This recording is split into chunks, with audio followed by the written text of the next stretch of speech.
أعوذ بالله من الشيطان الرجيم بسم الله الرحمن الرحيم ومن الناس من يقول آمنا بالله وباليوم الآخر وما هم بمؤمنين لوگوں میں سے بعض وہ ہیں جو کہتے ہیں ہم اللہ پر ایمان لائے اور قیامت کے دن پر ایمان لائے، حالانکہ وہ ایمان لانے والے نہیں۔ سورۃ بقرہ کی ابتدائی 20 آیات میں اللہ تعالیٰ نے دنیا میں بسنے والے 3 قسم کے لوگوں کا تذکرہ فرمایا ہے۔ پہلی 5 آیات میں خالص ایمان والے متقی کامیاب لوگوں کا تذکرہ ہے، پھر اس سے اگلی 2 آیتوں میں اللہ تعالیٰ نے خالص کافروں کا تذکرہ فرمایا جو ظاہر باطن میں کافر ہے، اور اس کے بعد 20 آیات تک 13 آیات میں اللہ تعالیٰ نے منافقین کا تذکرہ فرمایا ہے۔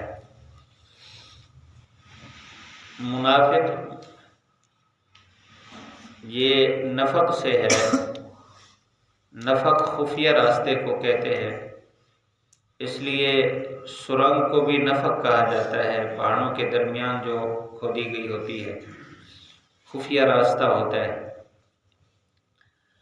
تو منافق کہتے ہیں اس آدمی کو جس کا اندر اور باہر، ظاہر اور باطن میں اختلاف ہو۔ یہ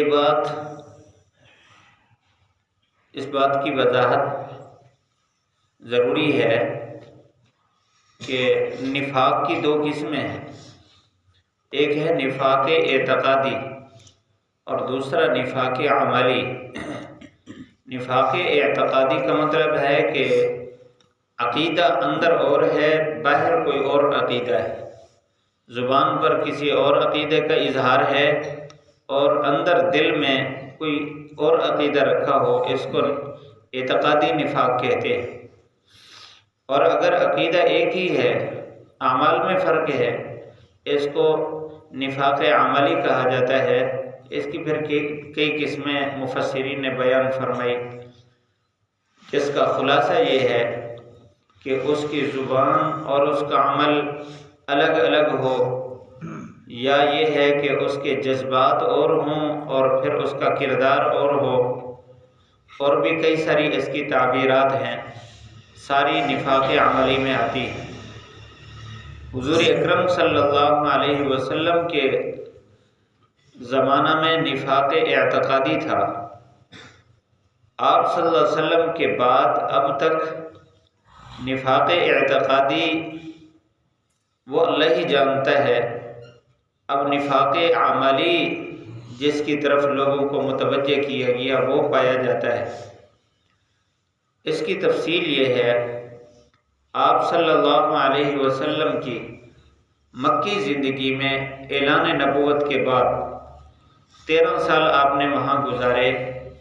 اس وقت مکہ مکرمہ، مدینہ منورہ اور زمین کے کسی ٹکڑے پر بھی کوئی منافق نہیں تھا۔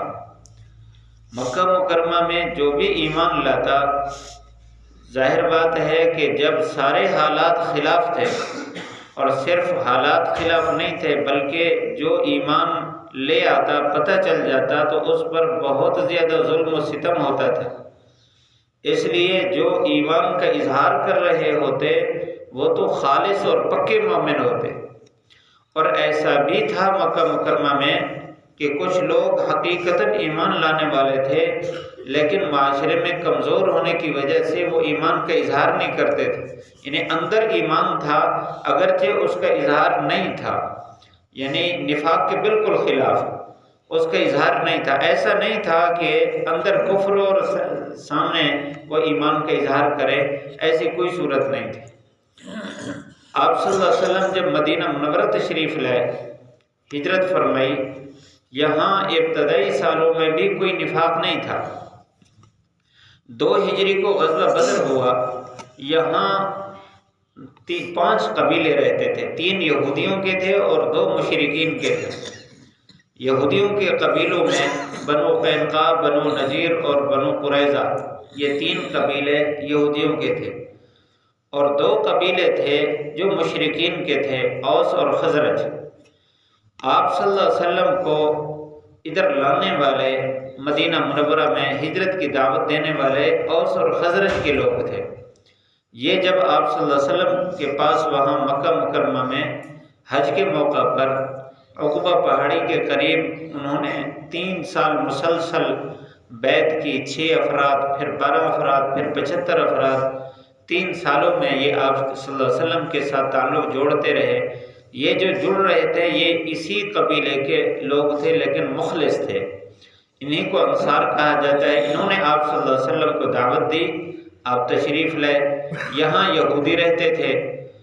اب ان یہودیوں میں اور ان اوس اور خزرج میں 2 طرح کی لڑائیاں تھیں۔ ایک لڑائی ان کی آپس کی تھی، خزرج اور اوس کی، مشرکین کے درمیان۔ یہ لڑائی 100 سال سے چل رہی تھی، ایک چھوٹی سی بات پر کہ ایک آدمی ایک قبیلے کا جانور دوسرے قبیلے کے کھیت میں چلا گیا اور اس سے لڑائی شروع ہوئی اور بہت عروج پکڑا، اس نے کافی لوگ قتل ہوئے۔ اور ادھر یہودی جو تھے وہ 2 حصوں میں تقسیم تھے۔ بنو قینقاع یہ حلیف تھے خزرج کے، اور بنو نذیر اور بنو قریظہ یہ حلیف تھے اوس کے۔ جب ان کے آپس میں لڑائی ہوتی تو یہودیوں کے بھی 2 گروہ ہو جاتے، گویا بنو قینقاع یہ خزرج کے ساتھ ہو جاتے، اور بنو نذیر بنو قریظہ یہ دونوں ہو جاتے ان کے اوس کے ساتھ۔ لیکن اوس اور بنو قریظہ اور بنو نذیر کے درمیان بھی اتفاق نہیں تھا، ان کے آپس کے اختلاف تھے تینوں قبیلوں کے۔ آپ صلی اللہ علیہ وسلم نے 2 ہجری کو جب بدر کا میدان فتح فرمایا تو اس وقت اب ان پر خوف طاری ہو گیا، یہودیوں پر بھی اور اوس اور خزرج پر بھی۔ جب یہ خوف طاری ہوا کہ مکہ کے لوگ جو لڑاکے ہیں اور 1000 آدمی آیا ہے، 313 نے ان کو شکست دے دی، بھگا دیا اور اتنے قید بھی کر لیے، یہ تو بڑے جرأت مند لوگ ہیں اور ان کے جنگجوئی میں تو کوئی شک نہیں، اب ہمارے ساتھ کیا بنے گا؟ تو کچھ خوف کی وجہ سے، کچھ لالچ کی وجہ سے اب ان میں دوگلا پن شروع ہو گیا۔ جو ابھی ایمان نہیں لائے تھے، جو ایمان لا چکے تھے تو وہ تو پکے تھے۔ اب اسی میں کھڑا ہوا ان کا سردار، بنو خزرج کا سردار تھا عبداللہ بن ابی، اس کا نام تھا عبداللہ بن ابی بن سلول۔ اب اس نے اپنی سرداری کے خوف میں ظاہری طور پر ایمان کا اعلان کر دیا، اور پھر اپنے لوگوں کے درمیان بیٹھ کر کفریہ باتیں، آپ صلی اللہ علیہ وسلم کے خلاف باتیں کرتا رہا۔ یہ منافقوں کا سردار بنا، جو پہلے قبیلے کا سردار تھا۔ اب اسی کی پناہ میں اس کے ماتحت کام کرنے والے اور ان کے ارد گرد جو فقراء تھے، جو اسی کے زیر کفالت تھے، گویا زیر سرپرستی تھے، تو وہ بھی اسی طرح منافق ہونے لگے، ظاہری طور پر ایمان کا اظہار کرنے لگے، خفیہ طور پر آپ کے خلاف بولتے تھے۔ بدر کے فتح کے بعد آپ صلی اللہ علیہ وسلم نے بنو قینقاع کو شکست دی اور ان کے قلعوں کا محاصرہ فرمایا اور ان کو جلا وطن کر دیا، وہاں سے مدینہ منورہ سے ان کو نکال دیا، کیونکہ ان یہودیوں کے ساتھ آپ صلی اللہ علیہ وسلم نے آتے ہی معاہدہ کیا تھا کہ آپ ہمارے ساتھ نہیں لڑو گے، ہم آپ کے ساتھ نہیں لڑیں گے، ہمارے اوپر کوئی دشمن آئے گا تو آپ ہمارا ساتھ دیں گے، آپ پر کوئی دشمن آئے گا ہم آپ کا ساتھ دیں گے۔ لیکن انہوں نے بدر میں مشرکین کا ساتھ دیا، قینقاع نے، تو معاہدہ توڑا۔ آپ صلی اللہ علیہ وسلم نے واپسی پر ان کا محاصرہ کیا، ان کو اسی سال بھگا دیا وہاں سے۔ اب ان پر مزید خوف طاری ہو گیا۔ اب یہودیوں میں مخلص ایمان لانے والے حضرت عبداللہ بن سلام رضی اللہ تعالیٰ عنہ، وہ ابتدا ہی سے اسلام لے آئے جب آپ نے ہجرت فرمائی۔ کچھ وہاں کے یہودی اور کچھ یہ بنو خزرج اور اوس کے لوگ، یہ اب دوغلا پن میں آنے لگے۔ انہوں نے بہت سارا نقصان کیا ہے۔ اللہ تعالیٰ نے ان 13 آیات میں انہی منافقین کا تذکرہ فرمایا۔ زیادہ یہ اوس اور خزرج کے لوگ تھے، غریب تھے، دنیاوی منافع حاصل کرنے کے لیے انہوں نے دین کو نقصان پہنچانے کی پوری کوشش کی۔ اللہ تعالیٰ نے ان کے نفاق کو کئی جگہ قرآن مجید میں ذکر فرمایا۔ اذا جاءک المنافقون قالوا نشهد انک لرسول اللہ، یہ منافق آ کر کہتے ہیں کہ ہم گواہی دیتے ہیں آپ اللہ کے رسول ہیں، واللہ یشہد انک لرسول، اللہ بھی گواہی دیتا ہے آپ اللہ کے رسول ہیں، واللہ یشہد ان المنافقین لکاذبون، لیکن اللہ اس بات کی بھی گواہی دیتا ہے کہ منافق جھوٹ بول رہے ہیں۔ یہ جو کہہ رہے ہیں کہ آپ اللہ کے رسول ہیں، یعنی ظاہری طور پر کہہ رہے ہیں، دل ان کا گواہی نہیں دے رہا، یہ گواہی نہیں دے رہے، گواہی تو دل سے ہوتی ہے، ایسا نہیں کر رہے۔ اللہ تعالیٰ نے انہی کے یہاں ایک کیفیت کو یہاں ذکر فرمایا، یہ دوغلا پن ان کا ذکر کر کے ایمان والوں کو متنبہ فرمایا کہ آپ نے ایسا نہیں کرنا۔ یہ بات بھی ذہن میں رہے، میں نے شروع میں عرض کیا کہ نفاق کی دو قسمیں ہیں، اعتقادی نفاق اور عملی نفاق۔ حضور اکرم صلی اللہ علیہ وسلم پر وحی کے ذریعے بتایا جاتا تھا کہ یہ لوگ منافق ہیں، کیونکہ وحی کا سلسلہ ختم ہو گیا، آپ صلی اللہ علیہ وسلم نے پردہ فرمایا، اب کسی پر بھی وحی نہیں، اس لیے وہ خفیہ جو کفر تھا اس پر کوئی بھی مطلع نہیں ہو سکتا، وہ اللہ تعالیٰ مطلع تھے اور اپنے نبی کو بتاتے تھے۔ اب اس کے بعد تو کسی پر وحی نہیں آتی، اس لیے کسی پر حقیقی منافق، اعتقادی منافق کا حکم نہیں لگ سکتا۔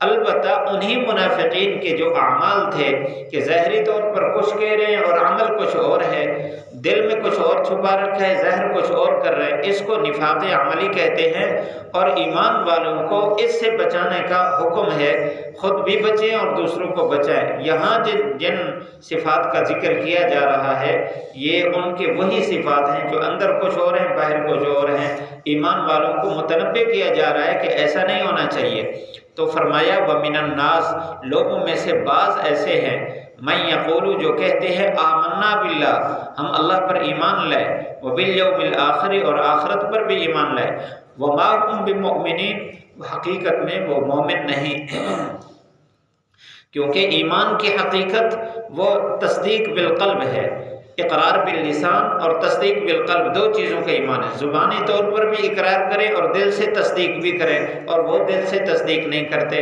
اور آخرت پر یقین ان کا ہے ہی نہیں اس بات کا کہ آخرت ہے، کیونکہ وہ تو بت پرست تھے، وہ کہتے تھے بس یہ دنیا ہے اس کے بعد ختم ہونا ہے، لیکن آپ صلی اللہ علیہ وسلم کے سامنے آ کر کہتے تھے ہم آخرت پر ایمان رکھتے ہیں۔ اللہ تعالیٰ نے ان کے اندر کی حالت کی گواہی دی ہے۔ اللہ تعالیٰ ہمیں کامل ایمان نصیب فرمائے۔ پڑھ لیجیے وَمِنَ النَّاسِ مَن یقول آمنا باللہ وبالیوم الآخر وما ہم بمؤمنین۔ وَمِنَ النَّاسِ، لوگوں میں سے بعض، مَن یقول، وہ جو کہتے ہیں آمنا باللہ، ہم اللہ پر ایمان لائے، وبالیوم الآخر، اور آخرت پر بھی ایمان لائے، وما ہم بمؤمنین، وہ مومن نہیں۔ الحمدللہ رب العالمین۔